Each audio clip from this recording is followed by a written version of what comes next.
Srila Prabhupada ki jai, Buddha Vaishnava Vrinda ki jai, Namacharya Srila Haridas Thakur ki jai, Sri Krishna Chaitanya Prabhu Nityananda, Sri Advaita Gadadhar Sri Vasudeva Govardhana Vrinda ki jai, Sri Radha Krishna Gopa Gopinath, Shyamakunda Radhakunda Giri Govardhan ki jai, Sri Vrindavan Dham ki jai, Dham ki, Maya ki, Jamuna Maya ki, Tulasi Deva ki, Bhakti ki, Srila Prabhupada Lilamrita ki jai. Go Premanand, glorious to the assembled devotees, all glories to Sri Guru and Gauranga, all glories to Srila Prabhupada.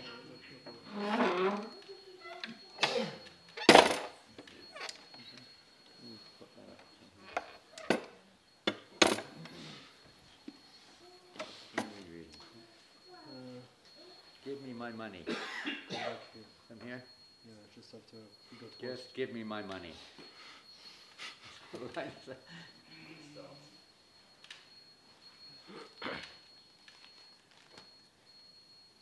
if we think we own anything. What do we have to give? You have to give up this idea that we have something to give, you could say. Consciousness.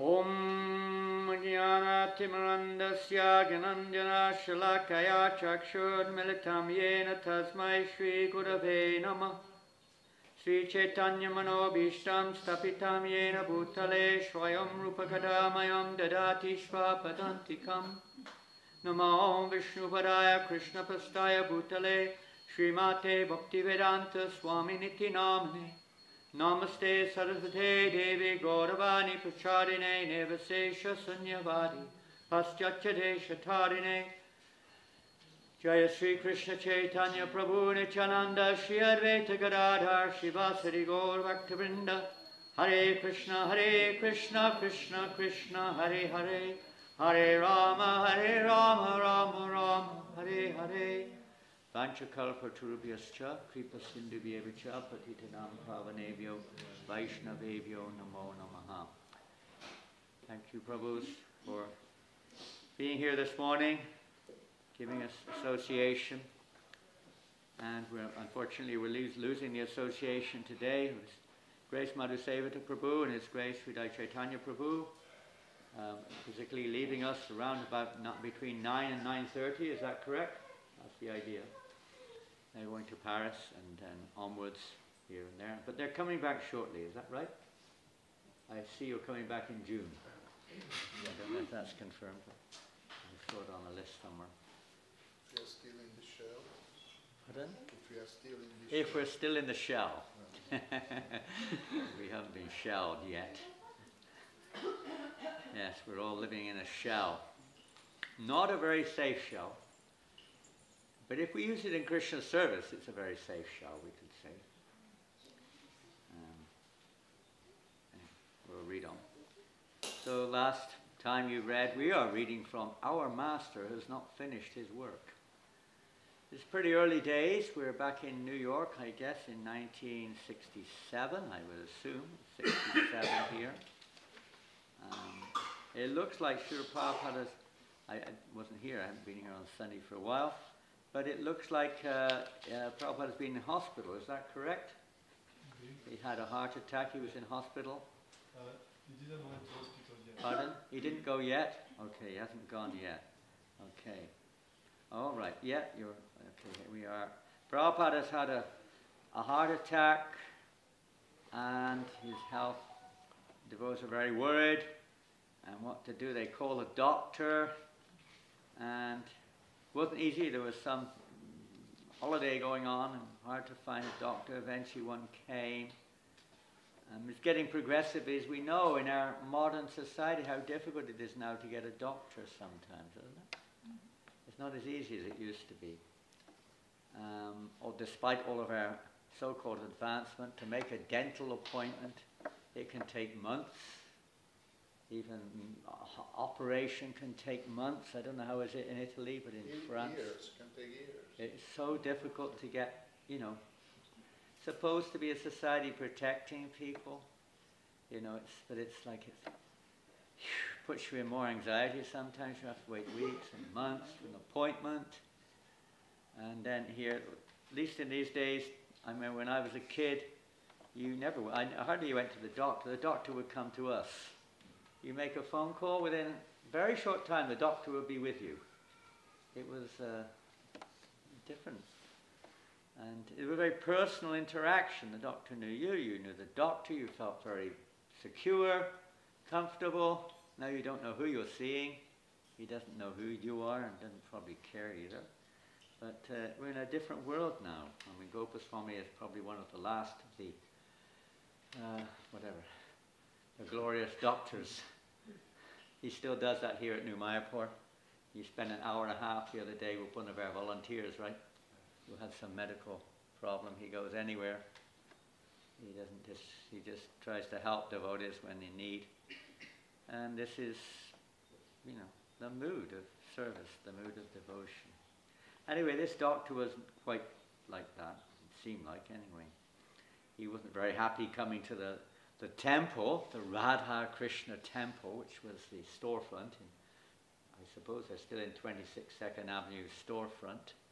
Just a little, and some of you have been there. And it's very small, and there's no deities per se. It's not like we would call a temple, it'd be a preaching center. Prabhupada was staying behind, and I'm sure many of you have been there, in a room behind. You've been there, Krishna Chandra? You haven't taken your wife yet to New York. You never took your wife to 2nd Avenue? You don't take her everywhere. At least some places. 2nd Avenue is like, you could say, probably even said that this movement really started in Tompkins Square Park. 2nd Avenue, Tompkins Square Park, it really grew, you know, it really surfaced, you could say. There's a little bit under the surface, a few devotees, but it really surfaced, it really blossomed when Prabhupada took the devotees out on Harinam Sankirtan in Washington Square Park, and then consequently in the late summer or fall, in the fall they went to Tompkins Square Park on Harinam and inviting people back to the temple. It was a standard practice. Of course, we're a slightly different situation. But in any city temple, that was usually the program. On Sunday, we would go on Harinam in the morning and all week inviting people for the Sunday feast, the love feast. So Prabhupada started that program there in 2nd Avenue. Actually, he started the love feast in the Bowery. The first love feast, that's right there it is. In the diary, in the Lilamrita, he started the love feast in the Bowery. It wasn't quite the same, but he started the love feast there. He didn't go on Harinam, and those were not so familiar with things. They were just guests, basically. Prabhupada was doing everything. So anyway, Srila Prabhupada's health here is suffered a physical sickness, health, heart attack, whatever. And the devotees didn't know what to do. The doctor came and said, oh, he's got influenza. You know what influenza is in French? Is it the same word? Grip. Huh? Grip. Grip? Grip. Grip. So, just a cold. He didn't really look into it, you know. And many times that happens. They don't really look in to see, you know. Did you say yesterday, the other day, doctors, one very elevated doctor, someone said, Yeah. in reality, we only know about 5% of what's actually going on inside the human body. That's just an estimate. They don't really know if that's accurate either. But probably not a question of more than 5%. If they say 5, it's probably less. In reality, the brain, the systems working, you know, is absolutely inconceivable, isn't it? That would be miraculous. I mean, how it all goes on is incredible. There are things going on in our body we're not even aware they're there. We say it's my body, we don't even know what's in our body. Huh? Quite incredible. There's not just the blood system, you've got the lymphatic system, is that right? Quite a complex system. Cleansing the whole body out, and then you've got some kind of, under the skin is another kind of layer of some kind of adjusting plastic, I don't know, plastic or something. All sorts of things in the body going on, which sometimes they discover that this was there. They didn't even know it was there until recently. You know. So many things go on. Who's operating all of this? It's incredible. The doctor comes, oh, he's got a cold, and goes away. Where's my money? That's the first thing he said. Give me my money. We paid him, the doctor left, and Swami got worse. Jai. Great doctor. The devotees called a second doctor who came and diagnosed Srila Prabhupada as having a mild heart attack. He said that Prabhupada should at once go to the hospital. Some of you know what that would be. Mild heart attack. Max Lerner, a lawyer friend of the devotees, he said, I got a call one day that the Swami had had a mild heart attack and I could be of some help. At that time, they were going to take him to Bellevue Hospital. But I suggested that at least I could try to get him into a private hospital. After several hours of talking and negotiating with people at the hospital, we were able to get Swamiji into Beth Israel Hospital. Brahmananda. The day after Memorial Day, we had to arrange for an ambulance.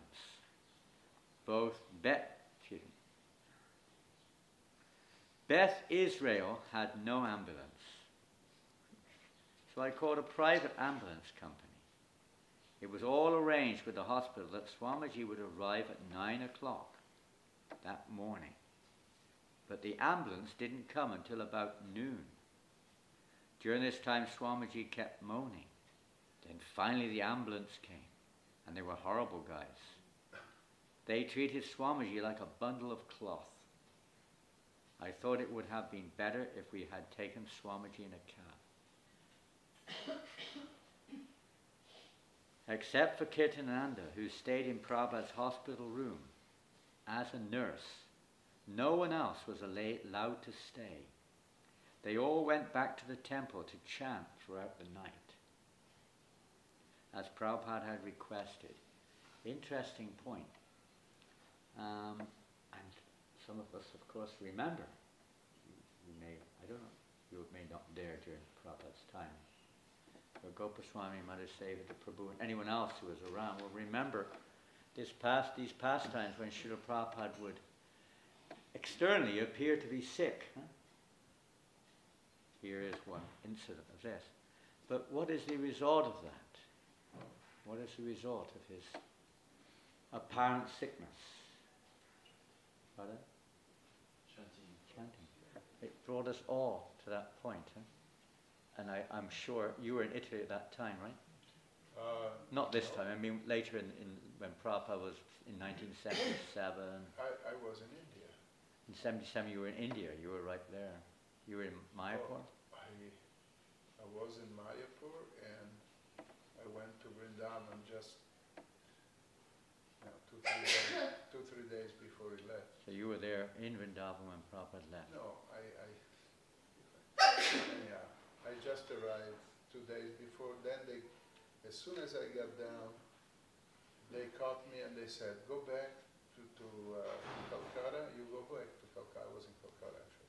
Go back to Calcutta because Prabhupada may come to Mayapur and Calcutta, so you have to make the arrangement.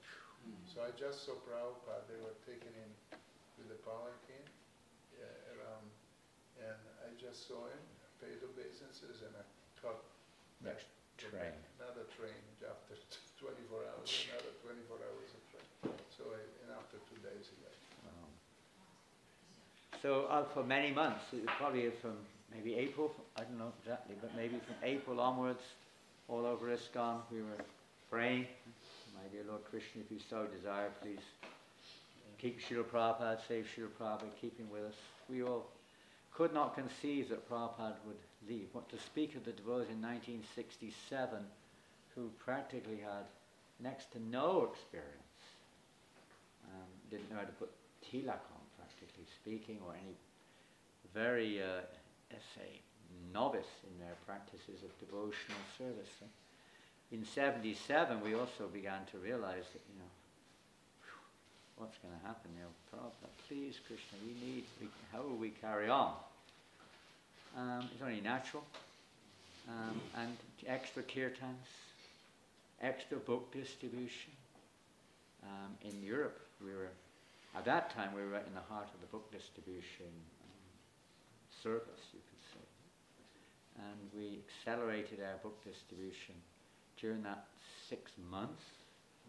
After Mayapur Festival, we had basically a non-stop book marathon from like April through to December, more than 6 months, 8 months, non-stop book marathon. And when Srila Prabhupada came to London, he came in 1977 at the end of August for about 12 to 14 days and stayed in the manor. And during the time Prabhupada was there, we doubled book distribution. It wasn't like we're all hanging around, can I do something? Prabhupada's mood, yes, do something useful. And that was what pleased Prabhupada, when the devotees would sacrifice like that, and still do, of course. And we doubled book distribution that 10 days or 12 days when Prabhupada was, whatever it was, when he was there. Everyone was so enthused to please Prabhupada. It brings this mood out of surrender. The business, the service of the pure devotee is to evoke within us this mood of surrender, of giving up our own egotistical desires to satisfy my conditioned, illusory idea of who am I. And we realize that we exist to surrender, to sacrifice, to give up what likes and dislikes we may have, and put the desire of the spiritual master as our sole intention and focusing. And then the spiritual master takes us, you could say, into another realm in due course of time. To focus, as was the case here. All night they stayed up. These are young, basically just maybe, some of them just a few days, some of them maybe a year at most. Hippies. They were just, basically all hippies before they met the good fortune of coming in contact with Srila Prabhupada. And now they're staying up all night, not to, have a trip or something, which is what we used to do. But now they're staying up all night chanting Hare Krishna. Some of you know what I'm talking about. And but now all night long. Wonderful. How Prabhupada has evoked this spirit. I read something the day before yesterday. I would recommend a read. It's not a difficult book to read. It's a book by Giriraj Maharaj. Finished it. It's very easy to read. And it's the latest book he's produced. Do you remember what it's called? Dancing White Elephants. Yeah. Dancing White Elephants. Prabhupada used that term. In India, 1971, the devotees were going with Prabhupada all over India, north, south, east and west practically. Surat and Punjab and Mayapur, of course, Bombay, Vrindavan, Delhi, all around Madras, all over the place with Prabhupada. Various programs, big pandal programs. Can you imagine? Shamsundar Prabhu, how he organized that huge pandal program in Cross Maiden in Bombay and Mumbai. Then a huge pandal program in Calcutta, another huge one in Delhi, a smaller one in Madras, like that. Big programs, tens of thousands of people coming every day for weeks to hear from Prabhupada and join in with the kirtan. And the devotees were so confident and bold, anything for Prabhupada. No, there was no limit. There was no question of, oh gosh, I can't do that. Maybe you felt like that, but you did it, at least you surrendered to doing it. And things were happening like incredible. Huge signs up all over Bombay, Hare Krishna everywhere. Talk of the town. Incredible things going on. Anyway, it's one of those easy read books, like, there's so many devotees are giving us that insight into associating with Prabhupada, that personal opportunity. Lilamrita, of course, is a general one. But there are many in very personalized ones. So let's see where we read here. Giriraj Maharaj. I'll just read some of his quotes. He said, Prabhupada said, he told us to just try to understand that Krishna consciousness will not always be easy. And then he said, 3 things are required for success in Krishna consciousness. And you must always rely on them. 3 things are required for Krishna consciousness, and you must always rely on them. What are those 3 things? Huh? I was going to say enthusiasm. Yeah, you're right. Enthusiasm. What can be done without enthusiasm? It certainly won't fulfill the mission if we're not enthusiastic. What to speak of our own progress in spiritual life or pleasing Guru and Gauranga if we're not enthusiastic? Because that's another subject to discuss what that actually entails. What else? Yes, Leela Manjari. Patience. Patience. Very good. Maybe you've read the book. Did you read it? You got it in Vrindavan or in Mayapur this year. And?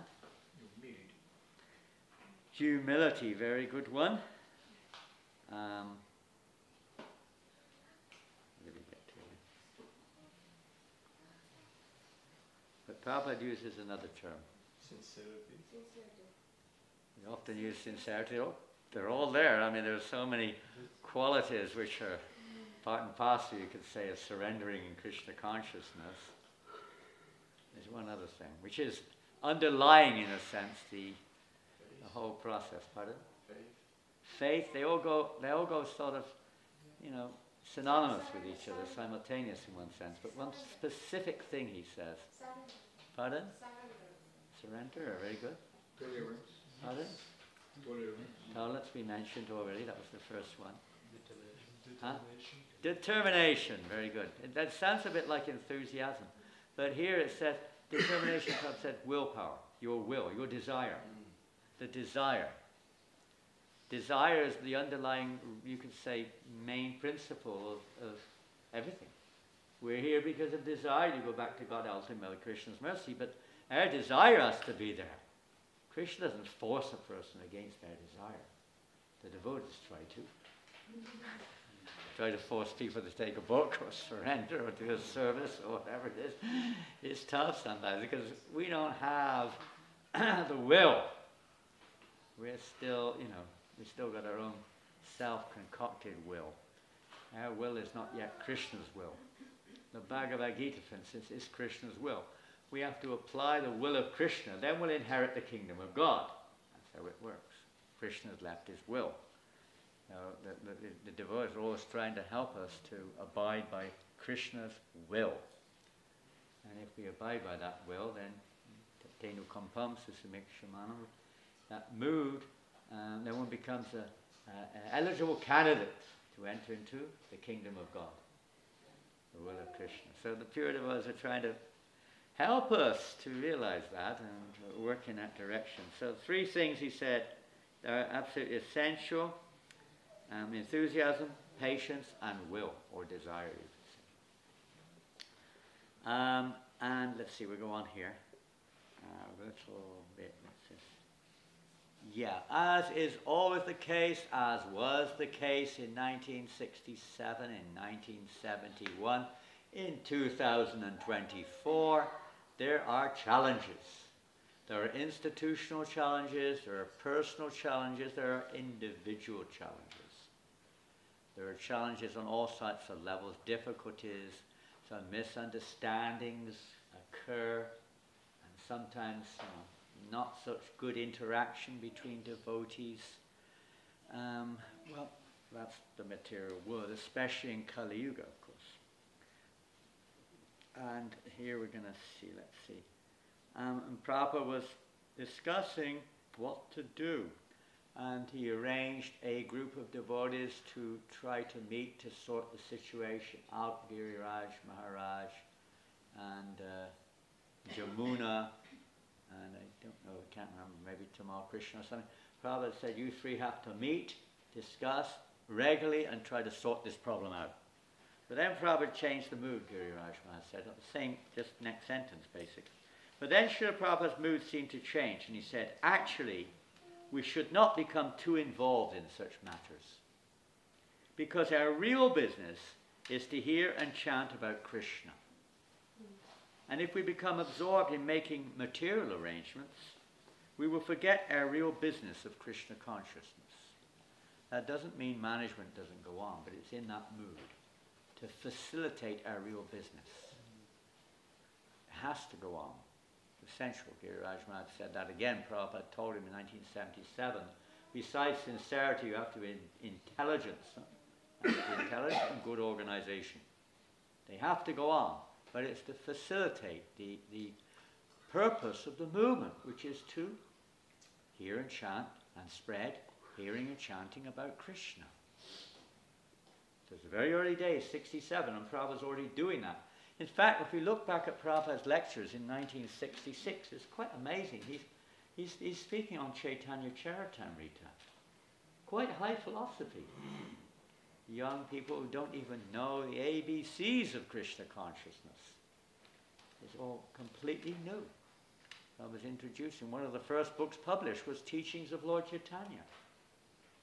Remember that? Yeah. We were going on Sankirtan with Teachings of Lord Chaitanya and Nectar of Devotion at one point, just those 2 books. And many of us here have not finished reading those books, or even started maybe. Is that true? How many of you completed reading the whole Nectar of Devotion? Hands high. Finished the whole book. Not even a quarter of the present devotees in the room. We may have read the first 19 chapters and then we stop. You know, Bhakti Shastri. Finish 19 chapters. That's it. They probably didn't write it for that reason. We may not be able to understand it. We may not have the eligibility to apply it in one sense, but we should know what the goal is. Isn't it?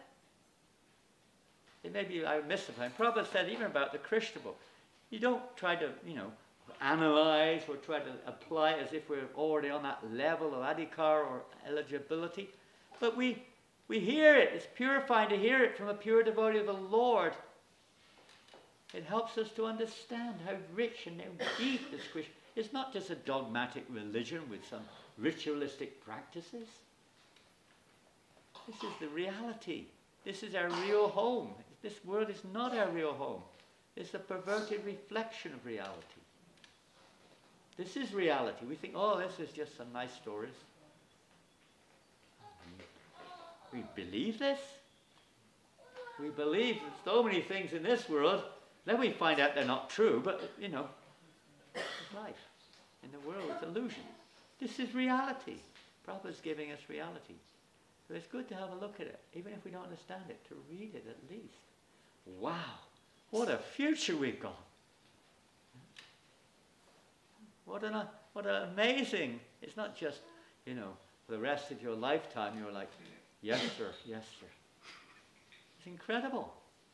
In fact, if we read, in the Nectar of Devotion, for instance, the different, divisions of the Nectar of Devotion, different waves there, when we read, different favorable relationships and unfavorable relationships. It's the whole essence, you could say, the root of even perverted psychology is contained therein. And when we hear the real psychology of the spiritual realm, it helps us to get over our nonsense, analytical endeavors to control our, never-ending wild minds. It's amazing. It's not just there to, for the sake of it. It's there for our purification. It's there for our ultimate objective purpose. These are very high literature. I remember one time I just did a Nectar Devotion, on the Sunday feast the boy came. What was his name? I've forgotten. I think he was in Greece for quite a while. He became a disciple of Prabhupada. That was the first book he got. He came because he got the Nectar of Devotion. You think, my goodness. Pardon? I think this is Shikshastakam. Also, Nectar of Devotion. No, it wasn't Shikshastakam. It was a boy in London. He was a brahmachari in London. But not Shikshastakam got the Nectar of Devotion also. In Greece. In Greece, yeah. There you go. Incredible. So powerful, so potent. Just to touch the book, reading a few words. You may not understand it. Think, what is this? I've never seen anything like it before. Prabhupada has brought to the world in general. Of course, it was hidden there, you could say, and more or less hidden in India, but Prabhupada has brought to the world, he's opened the doors to the spiritual world for everyone. You just have to, take it, that's all. You just have to take it. It's like a doctor, he gives the medicine, but if you don't take it, what can be done? Right? Sometimes patients were like that, you give them medicine, they don't take it, right? Or they take it once, they don't take it again, they don't like it, or they think they're already cured and they give up taking the medicine, and then they get sick again. You have to take the recipe. What do you think, Pruchit? I'm thinking about what is the original Bhakti Rasamrita Sindhu, because the one we have is the one from Goswami, but was it another before? What do you mean? Oh, because oh, yeah. Well, we're talking of Nectar of Devotion by Srila Prabhupada. You're talking of the study, the guide, whatever it is, by Banaswami, 4-volume guide there with commentaries of Vishwanath Chakravarti and Jiva Goswami. That's been there all along. Prabhupada summarized all of that in a digestible way, in a practical way, a way that we could, apply in our lives. Maybe later on, if you're a teacher or you're really a scholar or something, you might go into an analytical study, but you don't need it. Everything is there in Prabhupada's Nectar of Devotion. Everything. Furthering your entry into the Bhakti, it's not necessary. Everything's there in Prabhupada's Nectar of Devotion. From A to Z. From the beginning. Nectar of Instruction, the same. Prabhupada writes in the Nectar of Instruction. It's like a condensed application of Nectar of Devotion in one sense. It said this Nectar of Instruction is written specifically for neophyte devotees. Neophytes. They take us from where we're at, and it starts at the deep end in something. Bhashovegam and Sakrodaveg. What can an ordinary person on the street make of that one? A sober person. All they think when they read that is, you're not drunk. That's about all they can make of that sentence. You've sobered down from being drunk the night before. Therefore, I'm able to make disciples all over the world or something.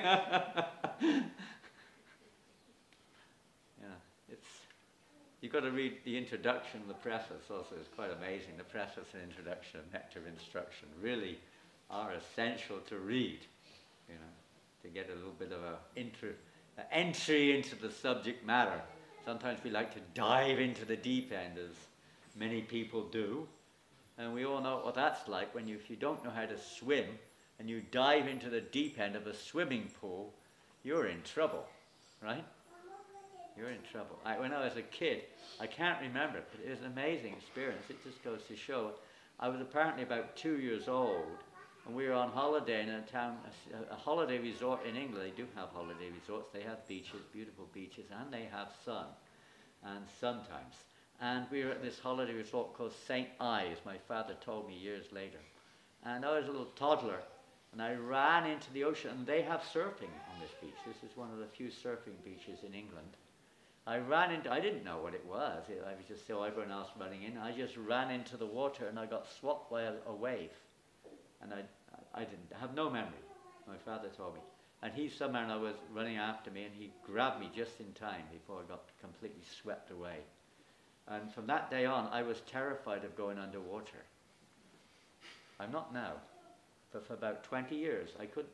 Why? Everyone else didn't seem to have a problem. I couldn't even jump into the swimming pool. But to speak of dive, I was scared. I could swim, just about, but I couldn't go under the water. It was like I'd panic if I went into the water. And that's the whole material world is like that. In lifetime after lifetime, have created our various traumas, our various misconceptions, our attachments, our fears, and everything else. This lifetime's only one of countless experiences, accumulating to formulate our present illusory perception of the world around us and who we are. It's difficult to change, because they're unlimited.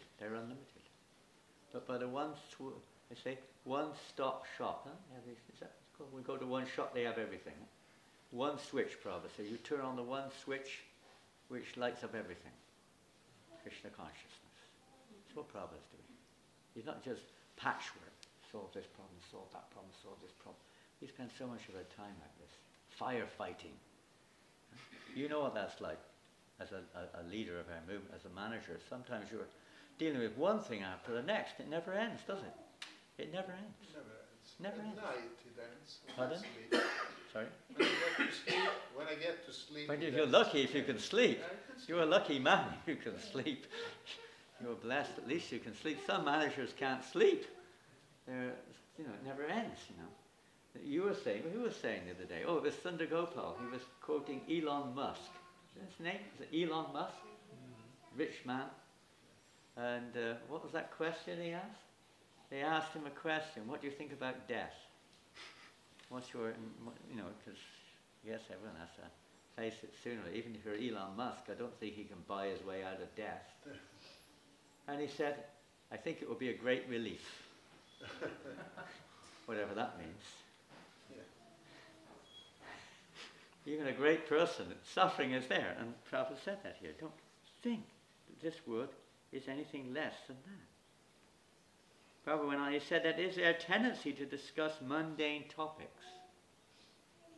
And that we should be careful and try to minimize mundane talk. Of course, none of the devotees don't know what that is, do you? Mundane talk? Nobody talks anything mundane here, do they, Vishnu? No, I'm sorry. Do we? No, never. Never. You only use the WhatsApp and the Facebook and the internet for pure devotional service. Right? Absolutely. When you sit at Prasada, you're just relishing the transcendental sound of Krishna Katha. Or, someone said the other day, Goswami said the other day, Bhakti Siddhanta Maharaj said, if you want to give up, was it sense gratification, the urge of the tongue, then you have to stop eating. And honor. Stop eating, but honor prasadam. How many of us are in the consciousness of honoring prasadam? Not so much thought is there, is it? Probably we don't even, I've seen many places, we don't even mechanically chant the prayer. What to speak of consciously chant the prayer before we take prasad, which we were given by Prabhupada. Isn't it? Hardly. We're stood there talking. Someone's on their own chanting the prayer behind the serving counter, and everyone's talking or jostling to get in front of the queue or looking to see what's in the pots or something like that before they make a decision what to take. It's a kind of a Well, it's better than nothing, but it's not a very transcendental situation, you could say, in one sense. Yeah. Honouring prasad. Is that right, Goswami? He said you have to learn to honour prasad, not eat it. Give me more, give me more. I don't care if no one else gets anything, but just give me more. You know, sometimes the devotees come up with already eaten a full plate, and there's like 20 devotees still queuing up, and they kind of go right to the front and give me more. There's only a little bit left of that preparation. You know, we have to learn to honour prasadam. It's not just something to satisfy. It's there for neophyte stage, and it's there for service. But we don't live to eat, do we? We don't live. We don't serve. Our service is not eating. We eat so that we can serve. Is that right? You got it the right way around? I think so. But sometimes we forget that. And what to speak of mundane talk? We all read it. There's nectar of instruction. It's all over the place. Pajalpa. Pajalpa, pajalpa, pajalpa. Bhaktisiddhanta Maharaj said this is the secret. To the degree that you hear Krishna conscious talk, and to the degree that you hear non-Krishna conscious talk, that's what determines basically your advancement in Krishna consciousness. Otherwise we remain rooted in our attachments. We like to hear criticisms, we like to hear fault finding, we like to hear, speculation, we like to hear topics concerning whatever type of sense gratification which attracts us. Or we like to hear negative things, or whatever. We like to hear mundane subject matters, excitement, and hear like so-called excitement. And we were hearing the other day from maybe Sundar Gopal also how certain class of people love to hear the suffering of others. They actually get great pleasure hearing of the suffering of others. And so on. We like to hear subject matter concerning, some kind of sport or music or some mundane thing. Even the subject matter of going to heaven, be it highly praised, is a mundane subject in reality. Our business is not to go to heaven. I want. What will fulfill my wants? Ultimately, yes, our real want is love for Krishna, but we don't accept that. And even in devotional service, we put sometimes our wants ahead of Krishna's wants. And there is, of course, naturally that's going to be there in the growth stages. But the ultimate goal, we should understand, is not that. Our goal is simply to please Krishna.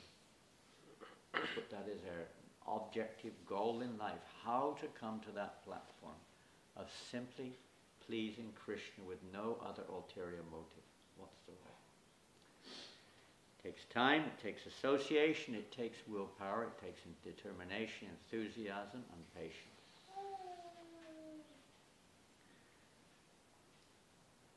Prabhupada went on to say, then Prabhupada said, everything for Krishna, nothing for me.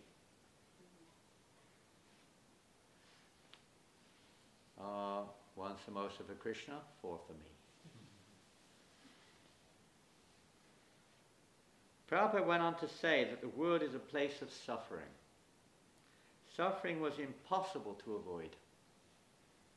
Here Prabhupada is showing that here. He's in Beth Israel Hospital. He's showing, he's bringing us at different stages to the point of realization and surrender through his various interactions with the world around him. Suffering was impossible to avoid. Sometimes we spend our whole life trying to avoid suffering, practically, mental and physical. You cannot avoid it in this world. It is dukkhalayam shashvatam. It is a place of suffering. Dukkhalayam literally means a place of suffering. Right? That's what it is. From the highest planet down to the lowest planet. Brahma bhuvalan loka punarvati nojana.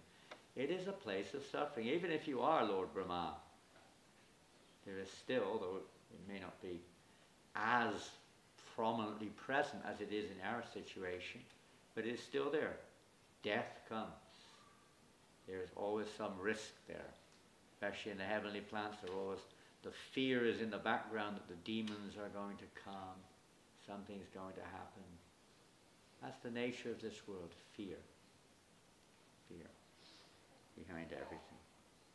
Those who want to make spiritual progress tolerate. Then the word tolerate comes up. They forgive. That's another tough one, isn't it? Forgiving. We read about it. I don't know. I can't remember. I'm not a scholar of the Bible. I think there's some famous statement there about forgiving others, those who've we think have offended us, etc. They put aside their differences to serve a higher cause. And that's a big secret. To serve a higher cause. All kinds of things. In the early years, when I joined, I guess it was transition stage, it was still a little like the family stage where there was not much distinction between genders in some ways. There was, obviously, at certain levels, but devotees would, all be mixed up in the kirtan and sit together during class and so on and so forth. And Prabhupada said in London, he said, because you're so absorbed in your service, in your higher purpose, you're not even noticing it. It's when we get on the bodily platform, and not to say it shouldn't be there, there are other aspects of that, but in principle, when one's actually fully absorbed in devotional service, all of these obstacles, all of these hang-ups, don't bother one. There's no room for them. That's why Prabhupada made it clear that we should be engaged. Many times devotees would ask Prabhupada, how can we please you, Srila Prabhupada? How can we please you? And Prabhupada would answer differently according to the different time, place and circumstance. But regularly it came up. Just keep 24 hours a day engaged in devotional service. Whatever service it was. But just keep fully engaged. That's what devotional service means. That's what bhakti means. It means full engagement. It's not a part-time occupation. That's also encouraged, but that's not the goal. That's not pure devotional service.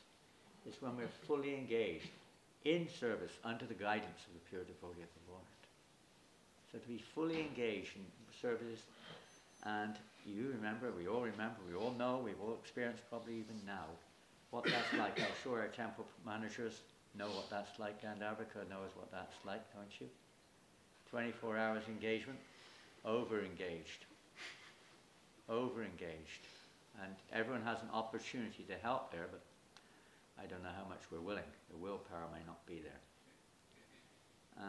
But, that's the goal of our lives. Prabhupada they say let's say in material wood, if you want something done, ask a busy person. I'm not going to quote that as being whatever. They're already doing that anyway. But that's a fact. Because people are not doing anything are lazy people. They won't do it even if you ask them unless they want to do it, something they like doing. They're missing the whole point of our lives. Sacrifice, surrender. Sure, it takes time. But we have to at least realize that's our goal. We should pray for it, endeavor for it, full engagement. Look at Prabhupada as obviously an absolute example of that. Not a moment went by. In the midst of managerial crises, you could say, in the midst of so many challenges, Srila Prabhupada is still glorifying Krishna. He's still preaching Krishna Katha wherever he goes. Just like here, big management crisis in Calcutta, and the next second Prabhupada is saying, actually our real business is Krishna Katha. He's giving us his example. He's sick in the hospital bed. Just chant Hare Krishna. All the devotees, I guess they were having struggle, but all night they arranged a all-night kirtan going on. This is our real business, brothers. Hare Krishna. So that's called the book called Dancing White Elephants, and this is us. Prabhupada's engaged us. I don't know if we're elephants. That's quite an elevated life form. I wrote back to Giriraj Maharaj, thanking him for the gift. You gave me that book, didn't it, Janananda? Giriraj Maharaj gave you the gift. Thank you. So I wrote back to him thanking him, and I said, Maharaj, you were so lucky to be one of those dancing white elephants. So fortunate to be under Prabhupada, a dancing white elephant being made to dance by Srila Prabhupada. I said, I'm aspiring to be a dancing white pig. Because I was born in the land of pigs. pig farms. Family were they were previous, my father, my previous family were pigs, they were butchers. You know. I worked in a pig farm. It's all pigs, surrounded by pigs. The town was called Pig Hill. It was a pig mark. So Prabhupada picked us up from these incredible situations and made us dance for Krishna. It's absolutely amazing. You know, some of us like from elevated families, Lord Janananda Prabhupada is from a high-class Brahmin family, right? I guess. He picked us up from anywhere is a miracle. It's a miracle. That's the real miracle. Prabhupada. Whether we're hippies or happies or scientists, even more miraculous that persons who are educated have come to Krishna, called educated. Even more miraculous. That's the hardest one of all, you know, attachment to, you know, mundane education and conceptions that come there with it. It's very hard to overcome. It's pride and attachment and so many things are very strong. It's very hard to give that up. That's the greatest miracle, that so many educated people have embraced the path of pure devotional service. You have a little way to go, but it's quite miraculous. Even persons with physical disabilities, mental disabilities, there's a place for everyone, and Prabhupada has made a house for the whole world to live in. No matter what our condition, there's a place for everyone. Srila Prabhupada ki jai. Hare Krishna. Jai. You have to rush off now to paradise. You're going to paradise, is that right? Paradise. Paradise. We call it paradise, not Paris. Okay. It's only a little difference in between. If you take that little bit out, it becomes put it back in, it becomes paradise. Yeah, but it's connected to paradise. It's not far from paradise. Is it the Bila Swarga? You're on the border of paradise. Is it the Bila Swarga or Boma Swarga? Hare Krishna. Safe journey. Thank you. Any comments or questions? Yes, Christopher. Which one is the last of I think I know three of them. You said like it's difficult to bring good educated people. Oh, we just threw a few things into the basket. We didn't throw many. We just threw a few examples. You know, could you put any example in there? All miracles. The hippies, drug-addicted hippies, which is obviously the prominent one of many in the beginning, not all, but many. All kinds of people. People who have mental and physical disabilities. You may only advance up to a certain point, but it's incredible that everyone. That's why Rupa Goswami calls this Krishna consciousness universal. It's not sectarian. This is really speaking, this philosophy is the only non-sectarian one that exists in reality. Because it can embrace every creature, not just even those in some form of human body. But it can embrace, or it can accommodate even birds and beasts and trees and grass and everything. And it goes everywhere. I was reading yesterday how one pure devotee is chanting the holy name of the Lord, how it benefits the whole world. They say that sound vibration goes in a subtle form 7 times around the world, so they say, before it fades out. So the sound of one pure devotee's chanting benefits the whole world. And in the beginning, like to attract people to Krishna consciousness, they need to be well fed. It's a question. Well, they may be. I wouldn't say that was what attracted me to Krishna consciousness, but as a general principle, people need to be fed, you can say. I mean, we're already fed, so you can say that. We didn't attract, but we were well fed because we're from England. But people who are starving, hungry, yes, they need to be fed. My question was more like, if we make prasadam very tasty, then they will become addicted, like that? Yeah. That was one of Prabhupada's special hooks or special ways of attracting people to Krishna consciousness, that's for sure. Believe me, that any prasadam cooked with devotion is very tasty. Even if it's just a plate of khichdi, people, what is this,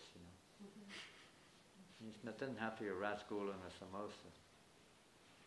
But if it's tasty and means it's offered to Krishna with devotion and prepared properly, it can be extremely tasty. A devotee, Radhadeshta Bhavit Prabhu, which is one of your god brothers, told me about prasad. When you see a devotee finishing his board, he will be attached to Krishna consciousness. When you see a devotee non-finishing his prasad, he will take some distance. Really? That's what he told me. Wow. Prasad is really... That's, I think, some tactic to try to make you finish your prasadam. Don't leave any prasadam behind in your bowl. Oh, we had all kinds of tactics to make sure nobody left anything on their plate. Not one grain of rice should be left on your plate. That was standard. Prabhupada did not like even sannyasis leaving one grain of rice on their plates.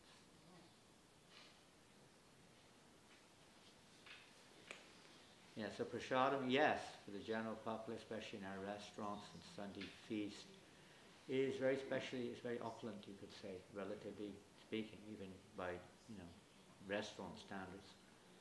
It's very special. Well, it does attract. The Sunday feast, one of the parameters to decide who to preach to, you'd watch what they were doing over the plate of prasadam for a few minutes. And when you saw that they were really into it, this is a good candidate for Krishna consciousness. Especially the halava. The halava. And the halava, well, I guess my taste buds are not quite what they used to be. I don't know because I don't eat halava now, but they, last time I've never tasted a halava like the halavas we used to have in the early days. But again, that's maybe just like that with everybody. It's kind of childlike experience, which are always more sweeter than the later repetition of apparently the same thing. But I don't know, just so it's unbelievable taste, unbelievable, so wonderful. The first thing I did in terms of application, practically, I was already chanting Hare Krishna before I went to the temple. But the next thing I did in application was to get the recipe for halava. And every day at home I was cooking halava. Every day before going to work I cook a bowl of hot halava. I got the recipe and every morning I would cook halava and offer it to Krishna before cycling to work, 6 kilometers to work. And those memories are still there of the nectar, and I felt so blissful, relatively speaking, when I would cycle to work. I felt so good. Every day. Halava, a bowl of hot milk, a cup of hot milk, a bowl of steaming hot halava, date and raisins and different things, and like that every morning before going to work, and a banana, and off to work we go. They say in the West, go to work on an egg. We say go to work on a bowl of halava. Much better. Yes. Krista? Yes. It should be very tasty to attract our sense buds. I was wondering, I remember you said one time when we met in your house, it was one evening with your disciples, and that about the preaching here in New Mayapur, especially to people coming as volunteers, that something should be done or something like that, we should do more. Yeah, we should do more, but that's like a topic even in itself, and something which can be discussed in a relative format when right time. Not something for open discussion. But definitely on every leg we should try to do more. We should try to improve. It's a fact. And that's what our life's all about. Trying to do better. Trying to chant your rounds better. A lot of it stems back to your own heart. It's not just about implementing rules and regulations or systems. That goes on. But the real thing is in our own hearts. Our actual mood, our purpose, our consciousness. So That's where the real changes will be evoked, because then Krishna will work more through you to evoke that which is favorable. It's not just imitation. The time will come. Time will come. Anything else?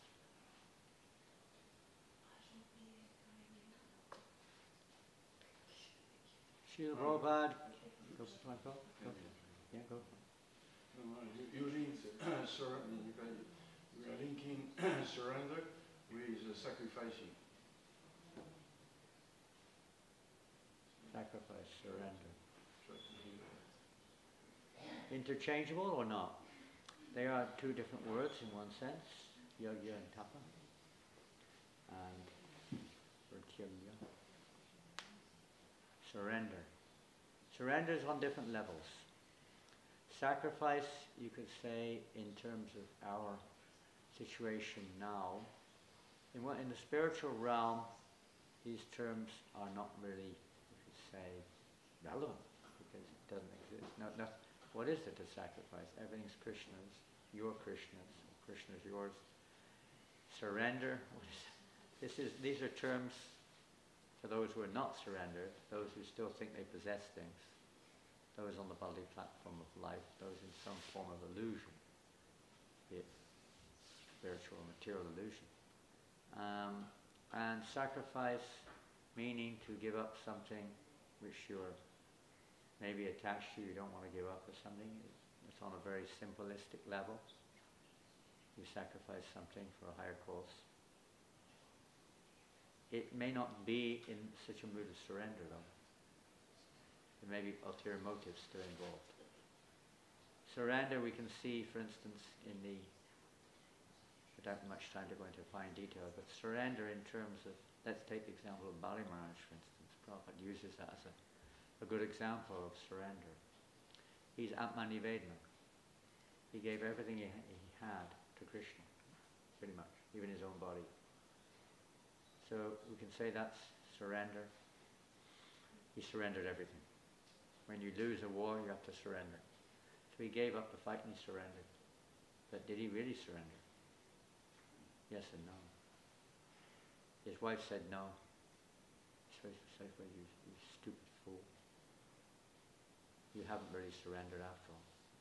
Now you think you gave it. You gave this, you gave that. You thought it was yours, now I've given it to him. So where's the surrender here? It wasn't yours in the first place to give. So where's your surrender? So real surrender is to realize we don't have anything anyway. Everything belongs to Krishna, including us. It's the realization of that. Giving up any idea that there's any differences, any differentiation, any seeing differently. This is mine, I'm giving it to you. This is my body, I'm using it in Krishna's service. Now in the beginning stages that will be there. We're sacrificing our time, we're sacrificing our God-given gifts, we're sacrificing our money, we're sacrificing our talents. You could be out there right now, Sunday morning, you could be sleeping probably at this time in the material world. Many people get up late on Sunday. Or you could be going out to, pious persons may be going to church, or you may be going somewhere else for a sports event, or you could be whatever it is. Later in the day you could be watching TV, you could be having a Sunday lunch, you could be going to the pub, you could be going whatever, doing whatever nonsense you're doing, but you sacrifice that for a higher cause. As a student sacrifices parties to study, but that's not necessarily surrendered. His desire is still strongly there to enjoy parties, but for another purpose. But this is different. This surrender is the only sacrifice, as Prabhupada gave here. In this age of Kali, the yagya, the sacrifice for this age is Nam Sankirtan. Nam Sankirtan. And by performance of Nam Sankirtan, we'll surrender. Surrendering is a gradual process, step by step. We surrender that this is the yagya for the age, then by performing that yagya, then gradually a real mentality, the real attitude of surrendering, giving up all other motivations, all other attachments, all other ideas that there's any shelter anywhere else, will all be dropped. There is no other shelter other than at the lotus feet of Krishna. Or, as Prabhupada writes in his Age of Kali, the lotus feet of Krishna are manifested in Nam Sankirtan. So yours is the holy name. That's how we worship the lotus feet of Krishna in Kali Yuga, by embracing Nam Sankirtan, chanting the holy name. So it's a sacrifice, and it's also, you could say, the only means to surrender. Fully surrender. Every stage is a degree of surrender. But this sacrifice is the way the Lord has appeared to bring us to that point of full surrender, giving up all other shelters. Sarva Dharma Patichyavya and Kamsharya. Hare Krishna, Srila Prabhupada. So let's go and honor Prashadam. Srila Prabhupada ki jai, Gaur Premanandi. We're also heading off to Paris today for 1 week. Hare Krishna.